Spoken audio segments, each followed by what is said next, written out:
ఒక కమిట్మెంట్ తీసుకుంది, ఆమె చేసిన జాబ్ ఆయాగా పనిచేస్తుంది, వస్తుంది ఒక 5,000 10,000 రూపాయలు ఇన్కమ్ వస్తుంది. కానీ ఇన్కమ్ సరిపోదలే, ఖర్చులు పెరుగుతూ ఉన్నాయి, ఇబ్బందులు పెరుగుతూ ఉన్నాయి. అట్లానే మరి దీనితో పాటు ఈ జాబ్లో కూడా ఎన్ని సంవత్సరాలు పనిచేసినా మా జీవితాలు మారాయని ఆమె వెస్టేజ్ లోపల కమిట్మెంట్ తీసుకొని సీరియస్గా పనిచేసింది. ఎవరు చెప్పినా ఎవరు చెప్పకుండా ఆమె వర్క్ ఆమె చేసుకుంటూ పోయింది. అవునా కదా? కానీ ఈరోజు చూడండి, ఆమె యొక్క ఇన్కమ్ ఈరోజు 4.5 లక్షలు సంపాదిస్తుంది. 4.5 లక్షలు బిల్డింగే కట్టింది సిటీ లోపల. అంటే ఒక్కసారి ఆలోచించి ఆమె చేసే పని లోపల కూడా, వెస్టేజ్ లోపల కూడా చాలామంది కూడా నెగిటివ్ చేసారు, చాలామంది కూడా అవమానించారు. కానీ వాటన్నింటిని తట్టుకొని ముందుకెళ్ళింది కాబట్టి ఆమె కూడా సక్సెస్ అయింది. Yes or no? కాబట్టి మనం చేసే పని లోపల కూడా మనల్ని అవమానించే వాళ్ళు చాలామంది ఉంటారు, ఎగతాళి చేసే వాళ్ళు చాలామంది ఉంటారు. ఆ వెస్టేజ్ ఇవా నువ్వు మాట్లాడి ఇంతమంది చూసినాం, ఇంతమంది చేసినాం, ₹1 కూడా రాలేదు, ఇట్లా అనేటోళ్ళు కూడా ఉంటారా ఉండరా? ఇట్లా అనేవాళ్ళు వాళ్ళు ఎక్కడరు? అక్కడనే ఉన్నారు. కానీ ఎవరైతే అన్నవాళ్ళు వాళ్ళు ఎక్కడరు ఇప్పుడు అంటే వాళ్ళు అక్కడనే ఊరు.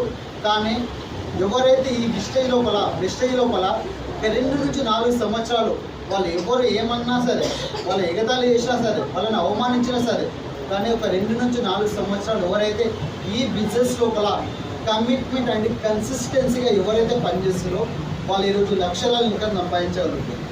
వారి యొక్క ప్రతి ఒక్క డ్రీమ్స్ కార్ అంటే కార్ వస్తుంది, వాళ్ళకి ఇలాంటి ఇల్లు కూడా తీసుకోవడం జరిగింది. అవునా కదా? అంటే ఇందులో ఏంటంటే ఓపిక, కోరిక, తీరిక అనేది ప్రతి ఒక్కరికి అవసరం. ఈరోజు జాయిన్ కాగానే రేపు తెల్లారే పైసలు రావాలంటే చాలా కష్టం అండి, చాలా కష్టం.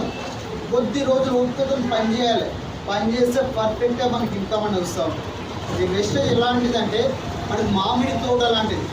ఫస్ట్ మామిడి తోట చూడండి, ఒక 4-5 సంవత్సరాలు దాన్ని ఏం చేయాలి? కాపాడుకోవాలి. అవునా కదా? దానికి సరైన మందులు ఇవ్వాలి, వాటర్ పోయాలి, ఏమన్నా అవి ఉంటాయి కదా, వాటి నుంచి కాపాడుకోవాలి.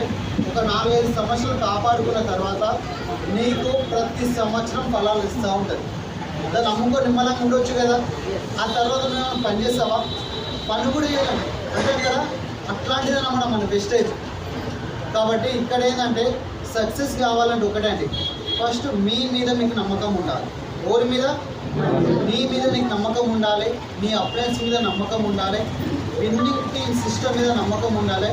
ఒక 2 నుంచి 4 సంవత్సరాలు మీ అప్లైన్ ఏదైతే చెప్తాడో ఆ పని తప్పకుండా పని చేయండి. 100% ప్రతి ఒక్కరు కూడా సక్సెస్ కావచ్చు. ఇక్కడ జూమ్ మీటింగ్స్ ప్రతిరోజు వినాలి, ఓకేనా?